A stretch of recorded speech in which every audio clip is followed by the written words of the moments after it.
provê a si mesmo um bom compêndio de história da Igreja de autor católico, e para escolhê-lo, vale-se do conselho do seu pároco ou do seu douto confessor.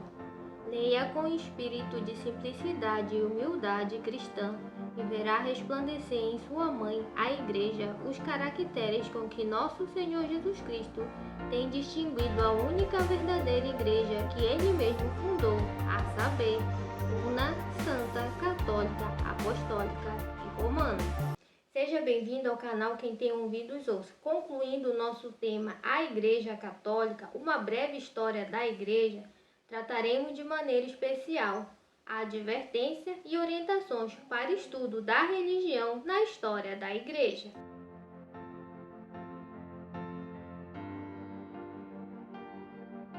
Una verá resplandecer a unidade da Igreja em exercício ininterrupto de fé, de esperança e de caridade. Verá em 20 séculos de vida, sempre jovem, florescer, contando com tantas gerações, de tantas multidões de homens de diversas naturezas, nacionalidades e línguas, unidas a uma sociedade governada sempre pela mesma e perpétua hierarquia. Professa as mesmas crenças, conforta-se com a mesma esperança, participa de orações comuns e dos mesmos sacramentos sob a direção dos legítimos pastores.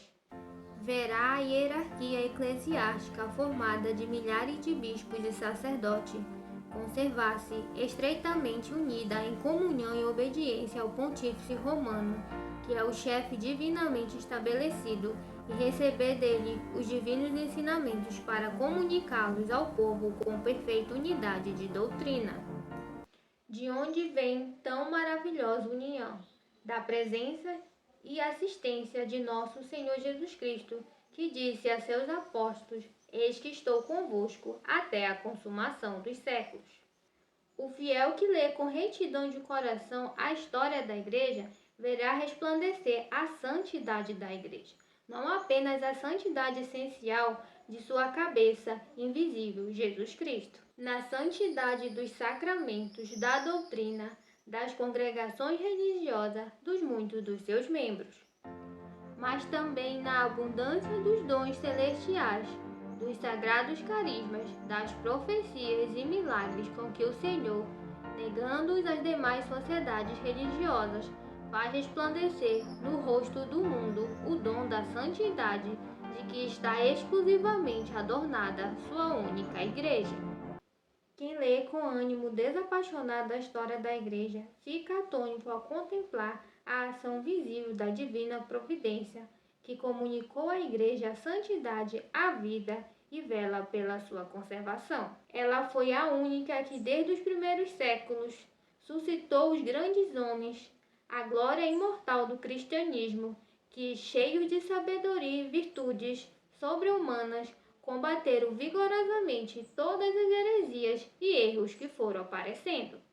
Santos padres e doutores que brilharam como estrelas por perpétuas eternidades, na frase bíblica, de cujo unânime consentimento podemos deduzir e reconhecer a tradição e o sentido das Sagradas Escrituras. É impressionante ver providencialmente levantar-se, no tempo e lugar oportuno, ordens regulares e famílias religiosas aprovadas e abençoadas pela Igreja, que já no século IV florescia na vida cristã e aspirava-se à perfeição evangélica, praticando os divinos conselhos pelos santos votos de castidade, pobreza e obediência. Veja-se pela história que essas famílias religiosas no transcurso dos séculos têm sempre surgido e ainda agora continuam, sucedendo-se e renovando-se com um fim sempre santo, servindo-se dos meios acomodados às épocas, ora a oração, ora a educação, ora o exercício do ministério apostólico, ora o cumprimento múltiplo e variado das obras de caridade. Como sua Santa Madre Igreja, estão sujeitas a grandes perseguições e frequentemente e por algum tempo as oprimem. Mas à medida que tais instituições pertencem à essência da Igreja, por meio da adequação aos conselhos evangélicos, por isso não podem perecer completamente. É coisa comprovada pela experiência que a tribulação as purifica e rejuvenesce. E renascendo em toda parte, multiplica-se e produz copiosamente frutos, permanecendo sempre uma fonte inesgotável de santidade da Igreja. Verá com amargura o fiel que farpa às vezes, no curso do século, multidões e até mesmo nações foram miseravelmente separados da unidade da Igreja.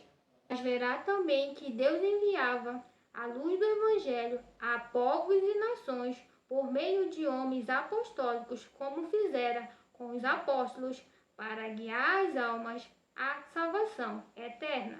E se consolará ao reconhecer que o Senhor se digna confiar em nosso século este apostolado a centenas e milhares de sacerdotes, de religiosos de todas as ordens, de virgens consagradas, os quais correm as terras e os mares do velho e do novo mundo, para expandir o reino de Jesus Cristo.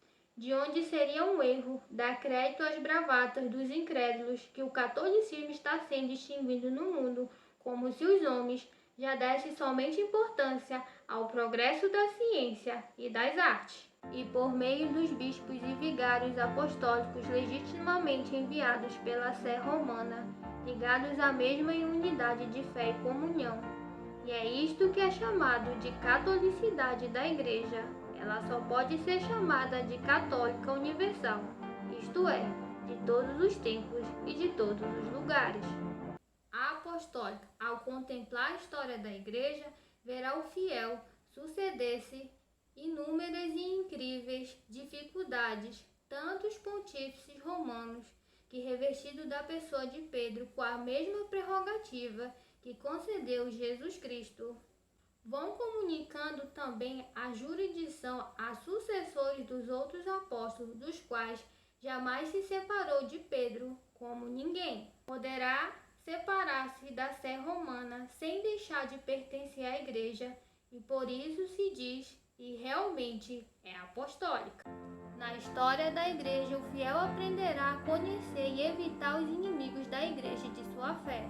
No transcurso dos séculos se encontrará associações ou sociedades tenebrosas e secretas que com vários homens foram se organizando não para glorificar o Deus eterno, onipotente e bom, mas para derrubar seu culto e substituir coisa incrível, mas verdadeira, pelo culto do demônio.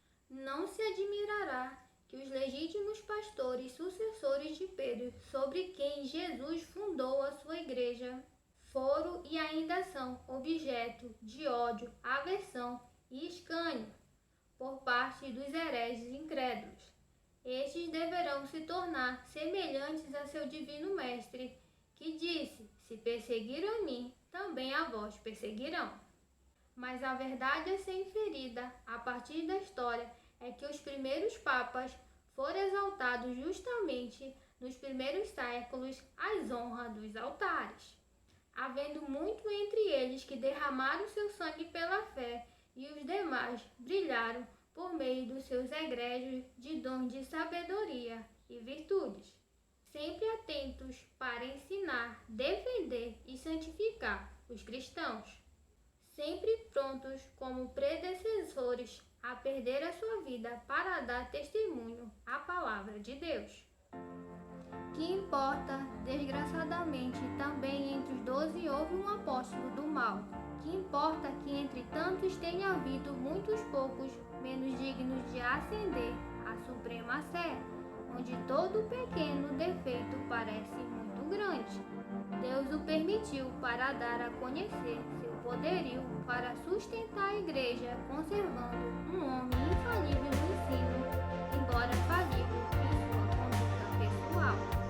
Nossa Senhora da Graça, rogai por nós. Quem tem ouvidos, ouça.